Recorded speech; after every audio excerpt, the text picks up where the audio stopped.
Everyone, welcome to my YouTube channel the magical world of mathematics. Last video में हमने exercise 15 का question number 1 उसके चारों part solve किए थे।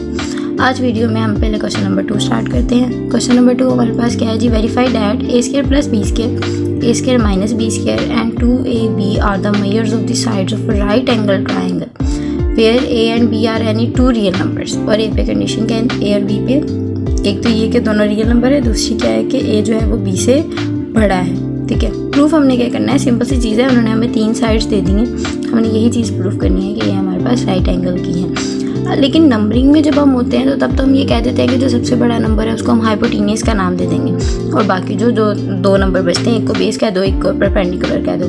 लेकिन जब हम जनरल वे में बात करते हैं, यहाँ पर हमारे पास नंबर्स नहीं है, तो हमें कैसे पता चलेगा कि कौन हाइपोटेन्यूस है, कौन बेस है, कौन परपेंडिकुलर है। मेन तो हाइपोटेन्यूस है, बाकी दो तो पता चल ही जाते हैं। तो एक चीज़ हमेशा याद रखनी है, जब भी वो आपको जनरल वे में चीज़ दे दे और आपको कोई कंडीशन दे दे कि ए, अब जैसे यहाँ पे कंडीशन है ए जो है वो बी से बड़ा है, तो आपने कोई से 2 नंबर लेने, ए जो है वो बड़ा ले लेना, बी जो है वो छोटा ले लेना है और इन तीनों में अप्लाई करके देख लेना है। जिसका आंसर सबसे बड़ा आ जाएगा वो हाइपोटेन्यूस और बाकी 2 जो है, एक को बेस और एक को परपेंडिकुलर का नाम देना है। अब जैसे ये मैंने सोल्यूशन में भी किया है, लेट कर लिया, a जो है वो 2 है और b जो है वो 1 है और सबसे छोटे नंबर से स्टार्ट करें ताकि आपका काम जो है वो आसान हो। तो a आपके पास 2, b आपके पास 1। ठीक है, हमारे पास जो तीनों मेजर्स थी हम उन तीनों पे लगाएंगे। पहले a square plus b square, 2 का स्क्वायर प्लस 1 का स्क्वायर, 2 का स्क्वायर किया 4, 1 का स्क्वायर किया 1, 4 प्लस 1 5 आ गया। ठीक है, फिर a square minus b square, तो 2 का स्क्वायर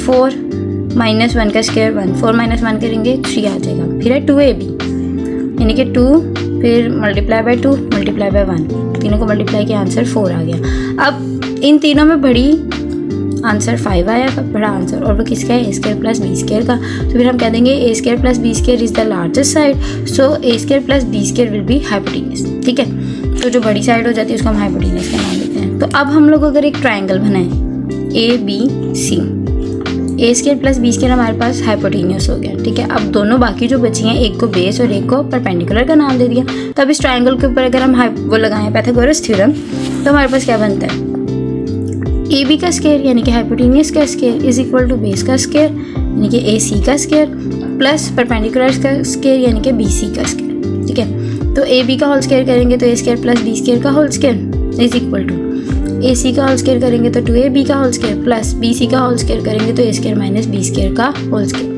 ठीक है, अब आपने लेफ्ट हैंड साइड को कुछ नहीं करना है क्योंकि हमने प्रूव करना है इस चीज़ को कि ये राइट एंगल ट्राइंगल्स की वैल्यूज़ हैं।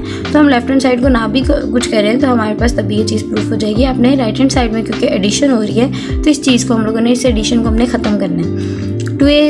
2ab का होल स्क्वायर करेंगे तो वो आ जाएगा 4a स्क्वायर b स्क्वायर और ये आपके पास लॉ ऑफ एक्सपोनेंट्स लगते हैं। ठीक है, plus a square minus b square का होल स्क्वायर करें तो आपने फार्मूला पढ़ा हुआ है a माइनस b का होल स्क्वायर इक्वल आता है a square minus 2ab plus b square. तो अगर हम वहाँ पर स्क्वायर कर दें यानी कि a की जगह a स्क्वायर कर दे, b की जगह b स्क्वायर कर दे, तो यहाँ पर a की power 4 minus 2a square b square plus b की पावर 4 ये बन जाएगा। ठीक है, अब a की पावर 4 भी ऐसे ही रहेगा, b की पावर 4 भी ऐसे ही रहेगा। यह है प्लस का 4a स्क्वायर b स्क्वायर और यह है माइनस का 2a square b square. By law of algebra जब हमारे पास सेम वेरिएबल्स हों तो हम लोग उनके कोफिशिएंट्स को प्लस माइनस कर सकते हैं। 4 माइनस 2 करेंगे, इसके साथ प्लस है, इसके साथ माइनस है, तो प्लस माइनस माइनस होगा, माइनस पर बड़ी सा प्लस है तो प्लस का आंसर है। ठीक है, और इसके बाद हम इसको अगेन उसी फार्मूले से क्लोज करेंगे तो ये a square plus b square का होल स्क्वायर बन जाएगा।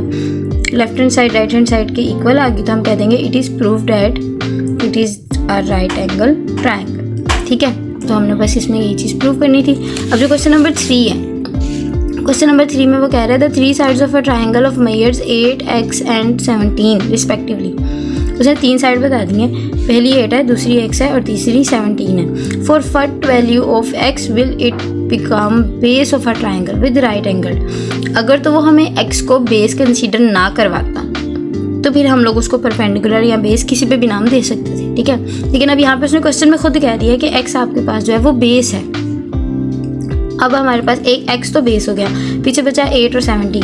8 और 17 में से 17 बड़ा है तो वो हमारे पास हाइपोटेन्यूस बन गया और 8 हमारे पास बचा तो वो परपेंडिकुलर बन गया। ठीक है, आपने एक ट्राइंगल बना लेनी है ABC। अब ए के सामने ए होता है, बी के सामने स्मॉल बी होता है, सी के सामने स्मॉल सी होता है। स्मॉल सी को हम हाइपोटेन्यूस का नाम देते हैं, स्मॉल बी को हम बेस का नाम देते हैं, स्मॉल ए को हम लोग परपेंडिकुलर का नाम देते हैं। पाइथागोरस थ्योरम लगेगा, C square is equal to A square plus B square. C का स्क्वायर करेंगे यानी कि 17 का स्क्वायर इज इक्वल टू 8 का स्क्वायर प्लस एक्स का स्क्वायर। 17 का स्क्वायर किया 289, 8 का स्क्वायर किया 64, एक्स का स्क्वायर किया तो एक्स स्क्वायर आ गया। अब एक्स स्क्वायर यहाँ पे प्लस हो रहा है, इक्वालिटी की दूसरी साइड पे जाएगा तो 64 यहाँ पे प्लस हो रहा है, इक्वालिटी की दूसरी साइड पे जाएगा तो माइनस हो जाएगा। 289 में से 64 माइनस करेंगे तो 225। अब हमें तो सिर्फ एक्स की वैल्यू चाहिए, लेकिन हमारे पास जो आंसर है वो एक्स स्क्वायर में आ रहा है। तो हम क्या करेंगे, हम लोग दोनों साइडों पे स्क्वायर रूट ले लेंगे। 225 का स्क्वायर रूट लेंगे और साइड पे एक्स स्क्वायर का स्क्वायर रूट लेंगे। एक्स स्क्वायर का स्क्वायर रूट लेंगे तो स्क्वायर से स्क्वायर रूट कैंसिल, एक्स बच जाएगा। 225 का आप स्क्वायर रूट लो तो आंसर 15 आ जाएगा और यही आपके पास थर्ड लेंथ होगी बेस, यानी कि आपके इस ट्राइंगल की होगी। क्वेश्चन नंबर 2 और 3 मैंने आपको समझा दिए हैं। अगर आपको इसमें कोई भी प्रॉब्लम हो, कोई भी इशू हो तो आप मुझसे पूछ सकते हैं, कमेंट सेक्शन में पूछ सकते हैं, मैं आपको वहाँ पर भी आंसर कर दूँगी। और अगर आपको कोई चीज़ रिपीट करनी है, कोई और चीज़ पूछनी है तो आप वो भी उसमें पूछ सकते हैं। मेरे चैनल को सब्सक्राइब करें, वीडियो को लाइक करें। अल्लाह हाफिज़।